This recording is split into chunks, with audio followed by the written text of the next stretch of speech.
The International Transport Workers Federation estimates that only 2% of the world's maritime workforce is made up of women, and it is time to change these statistics by enhancing opportunities for women to be educated and gain experience in maritime activities. It is equally important to change the culture in the maritime sector to reduce the prejudices women encounter on a daily basis. Developmental issues that will cause policy changes shape opinions are some of the issues that will be on the front burner on Maritime Radar. I'm Norma Obiaswara.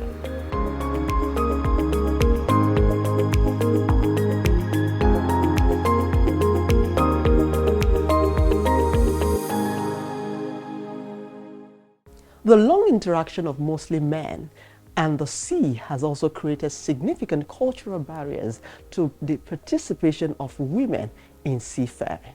This is, however, no excuse for the continued exclusion of women or for failing to support the many women who have pushed past outdated gender norms and made great strides in improving the participation of women in maritime.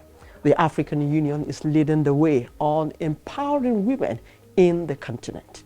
AU is also calling for greater participation of women in maritime industries, especially in the development of Africa's blue economy.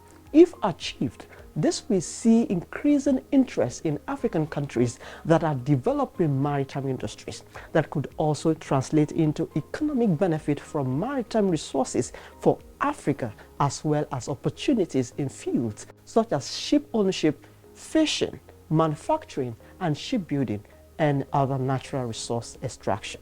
In this episode, our focus will be on the welfare of maritime workers. But before we get further into today's lineup on the program, let's find out the latest in maritime news.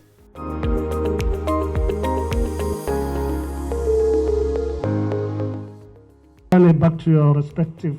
At the Maritime Workers Union of Nigeria National Executive Council meeting this week in Lagos, the President General Dr. Adeyanju Adewale urged the federal government to initiate and compel the immediate expansion of other ports in the country over intense pressure on Lagos port facility. He noted that the Lagos ports account for over 90% of import and export cargoes in Nigeria. Much as we agree that the construction of the Lekki Deep Sea Port is huge advancement in our pursuit of harnessing our maritime resources to boost our nation's economy, we equally commend the government, Nigeria Port Authority, the consortium of experts, the Lagos State Government, Lekki Port Management Team, and other sundry contributors for making this dream a reality and providing means of employment for Nigerian workers, as well as a ready hub for businesses. The Director General of the Nigerian Maritime Administration and Safety Agency, NAMASA, Dr. Bashir Jamo, appreciated the union for creating a peaceful environment devoid of strikes. Speaking on the international oil company's alleged disobedience to Nigeria's laws, Jamo reiterated the agency's commitment to work with critical stakeholders to resolve the matter amicably.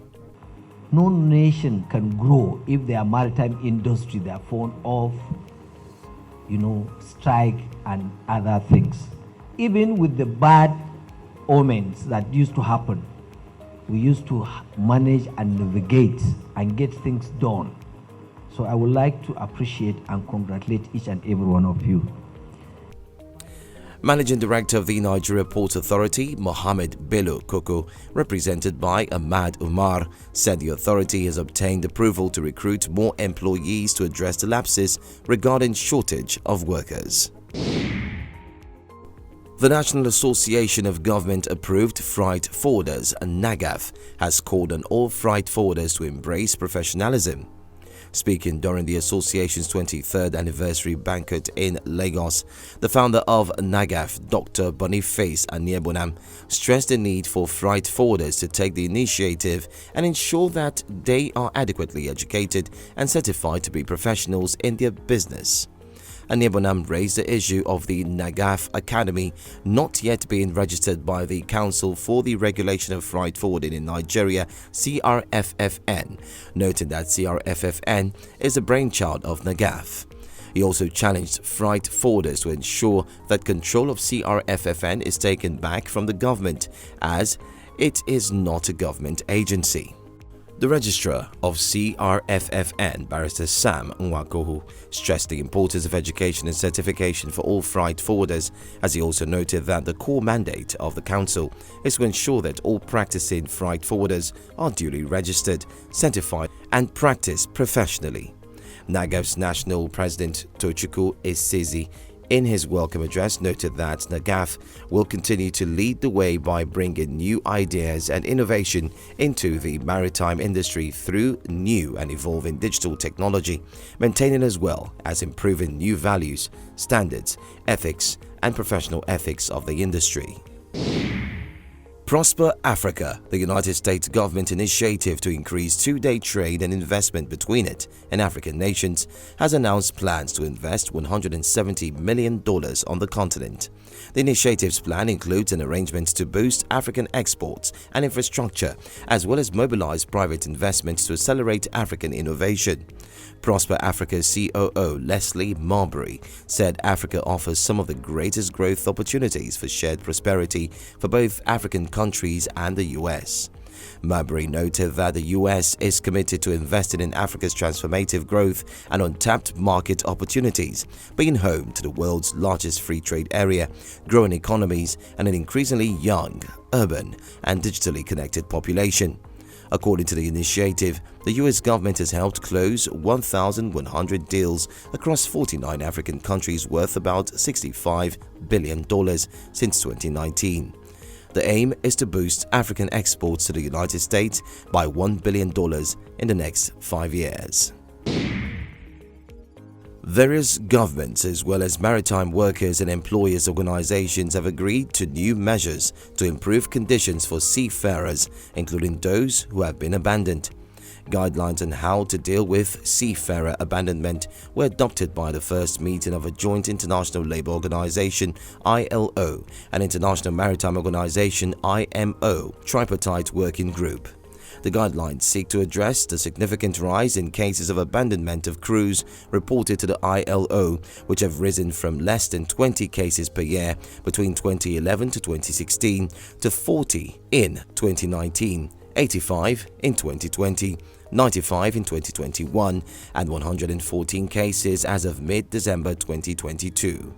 The guidelines aim to improve coordination among countries, including flag states, port states, states in which seafarers are nationals or residents, and states in which recruitment and placement services operate, in order to resolve abandonment cases more quickly, including getting seafarers paid and repatriated home to their families. The tripartite working group's first meeting brought together more than 250 representatives and observers from governments and ship owners and seafarers representative organizations to identify and address seafarer issues.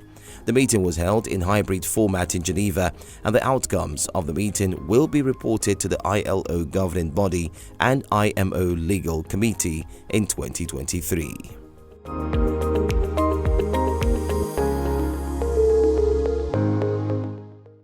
This is Africa. I bet you've heard a lot about it, but this is what you need to know. It's the home of the youngest and fastest growing population in the world. This, my friend, is opportunity right here. This is the future, and everyone wants Africa's attention. You need a voice that's African, young, conversational, a platform with the potential to reach millions of people across the continent with content they can relate to, such as lifestyle shows, sports and news, just the way they love it. Imagine all the people you could be talking to on News Central TV. Well, don't just think about it. Contact us for sponsorship and advert bookings. Put your brand where Africa is watching. It's News Central TV.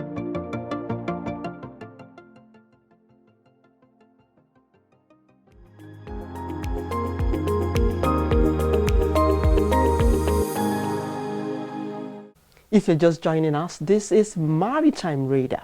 The open water beckons and is an attractive area of employment for those who love adventure.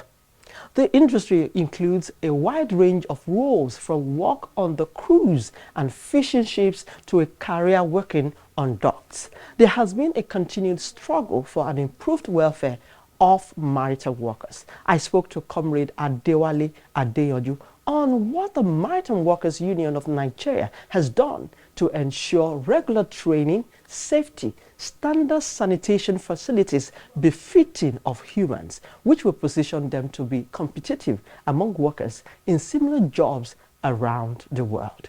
Stay with us.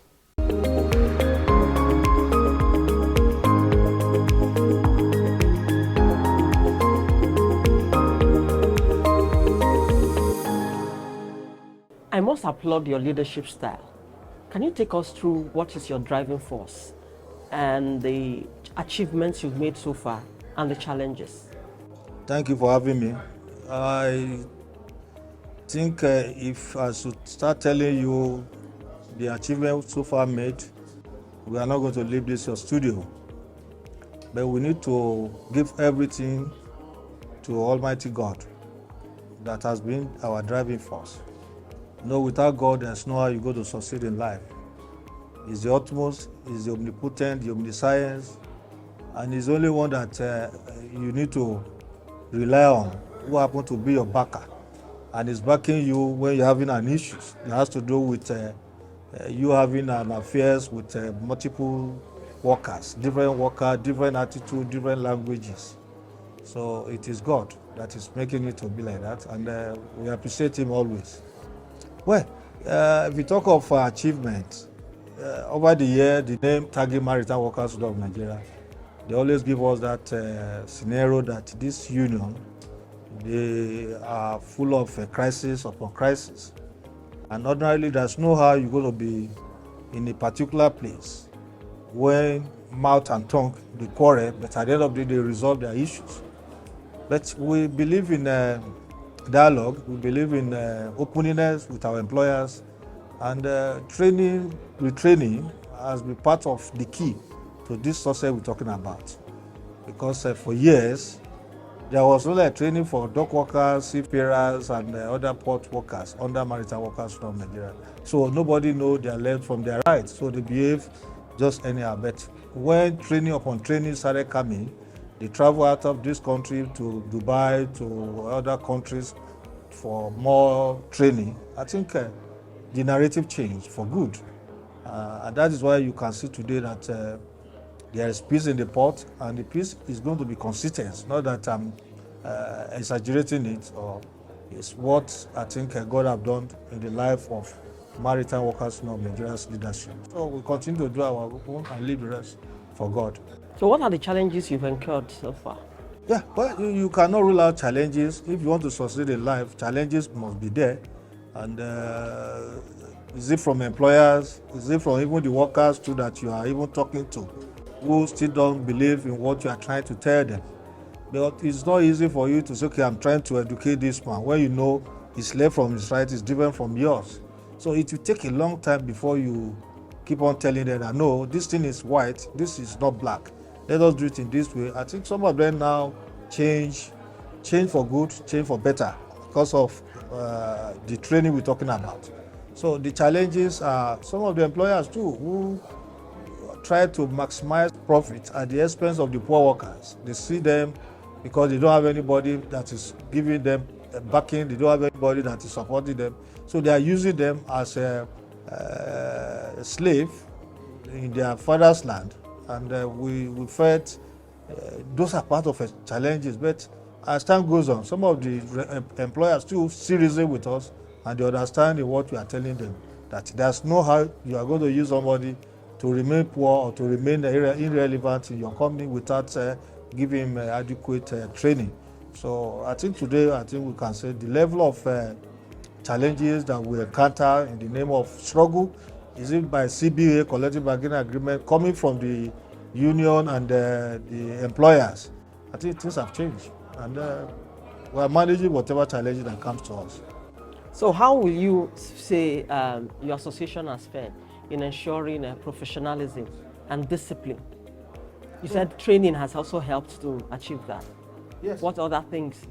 Yes, the way things is going on in over the world now, things have turned to be digital. It's no longer an analog, where some of us, in those days, we have a typewriter where you can use hand to type, but now you can use your phone to type and give informations. So things have changed, like I said, and the leadership of the union have tried to work hand in hand with our employers, the terminal operators, the regulating agents who happen to be in the master regulating the workers in the port and other relevant agency under them.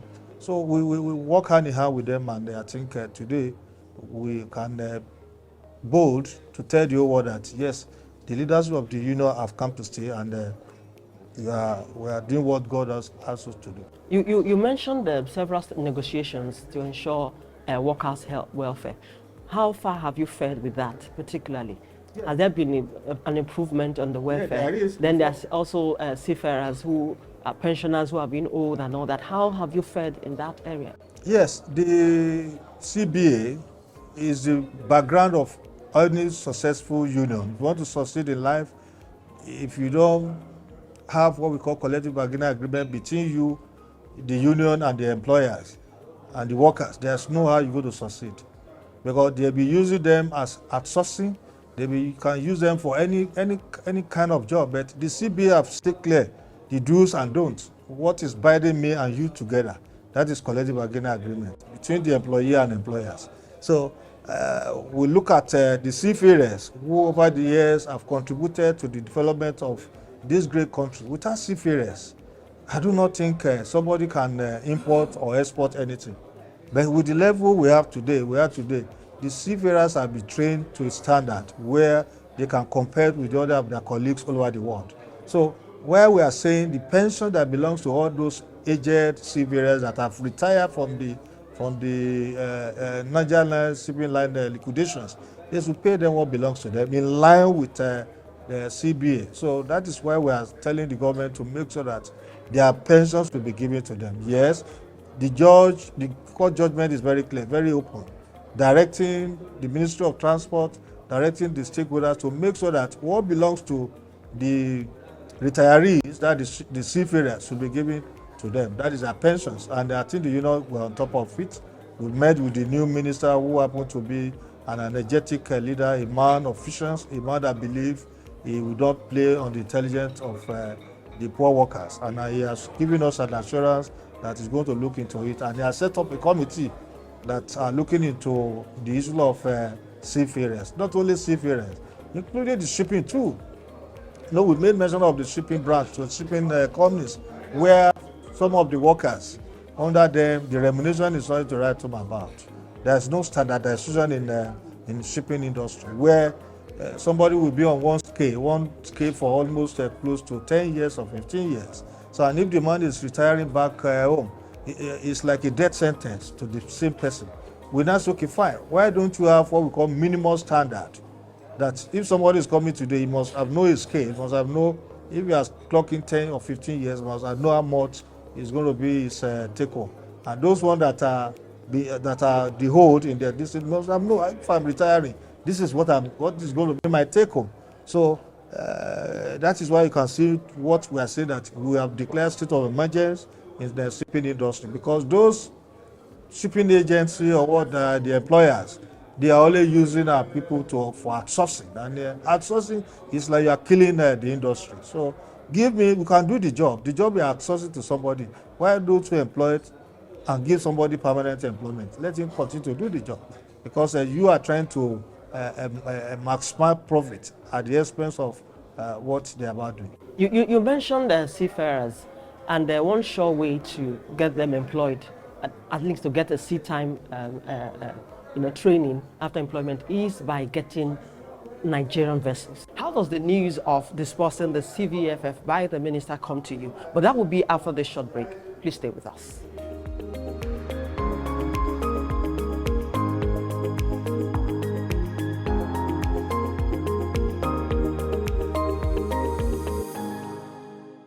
News Central TV, Africa's #1 storyteller, has come with the best of both worlds. With a combination of news app and live TV, we ensure that you keep track of the latest headlines, breaking news, and in-depth analysis from professional journalists from around the continent. Download the News Central TV app on Android and iOS and get started today. Don't forget to follow us on News Central's social media platforms. News Central, Africa First.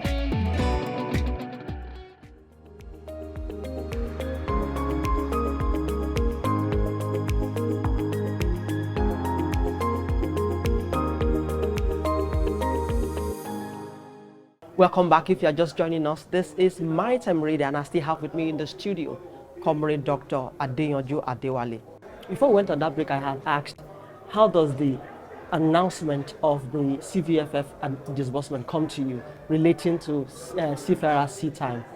Well, I want to thank our Mr. President, who everybody said maybe is not a listening president.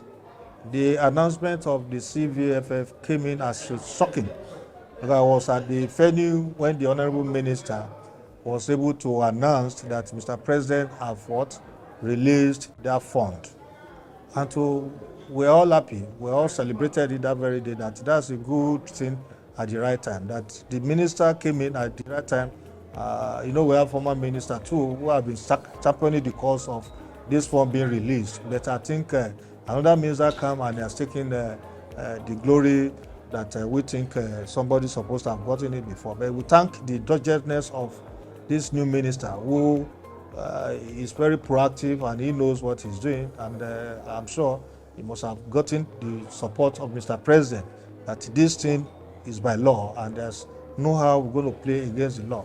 So yes, money, the fund will be released, but this will use it judiciously to make sure that they acquire more vessels, so that all these our cadets that they are sending for training, when they came back they graduated from their school, their seat test or whatever, they can be gainfully engaged, because that's what we have been clamoring for, and it has come to stay. So we want to thank Mr. President and our Honorable Minister of Transport and the Permanent Secretary, because if a minister is working and if there's no support of Permanent Secretary, it's like he's floating. So we want to thank our mother in the Ministry of Transport, Permanent Secretary. There's been several interventions with your members as regards the IOC's non-compliance with the extant stevedoring regulations. How far have you gone with that?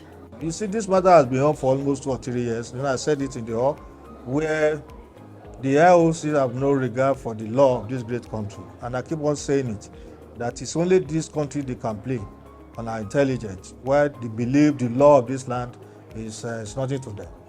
You can't try it in Cotonou here or Ghana here, because they have their own instant law. Government appointed stevedore to manage the dock workers, to manage their revenue. If they didn't have a skeleton in their cupboard, why are they now not allow the stevedoring contractor to come in? Because allowing the stevedoring contractor employed by government is to know what is going on in that place.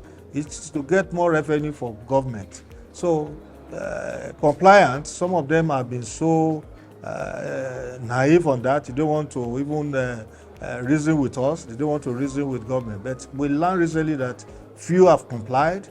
And that's why we are telling the MD of NPA that we want to know the number of people that have complied, because it's by law. You are the master stevedore. You engage somebody on your behalf, that's a stevedoring contractor, to manage part of your job on your behalf, and you are the owner of the water. You are the owner of the land, and the law is very clear. It's very clear that yes, do this in line with the law. So. And somebody that you gave the job to, that come in to come and make business in this country, and is telling you, no, he's not going to comply. No, it's just too bad.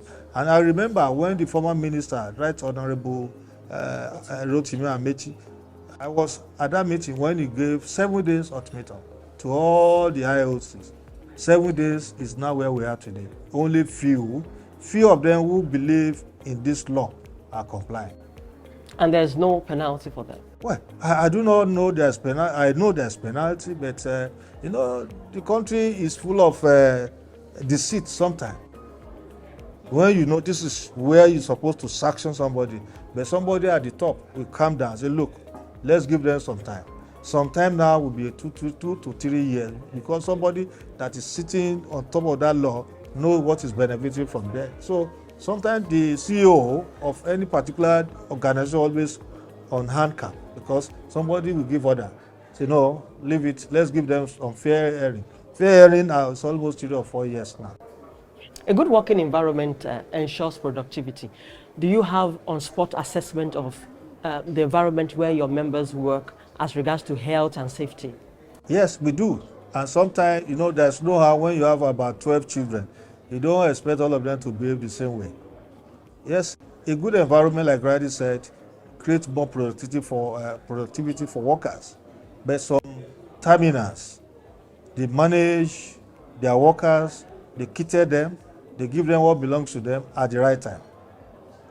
If you go to another terminal, the way the terminal was, then it's still the same the way it is. So no facelift. What we are saying is that some terminal have regard for the health of their members, because example is a bulk cargo terminals where you inhale so many chemicals every day. It goes down to your lungs, and what we compress whatever must have deposited in your lungs, whether it's a milk or water, some terminals are not even giving. Even to give them what we call hazardous incentives to cushion the effect of what they pass through while on duty. Some terminals are not doing that. So we have sent so many letters to the master, who happen to be the regulating agent, to make sure that most of those terminals, most of those companies who have no safety gadgets to take care of the workers should be sanctioned in line with the law, so that the workers will not die. They will not die miserably all the time. It's been Comrade Dr. Adewale Adeyanju. I must thank you most kindly for coming on the program.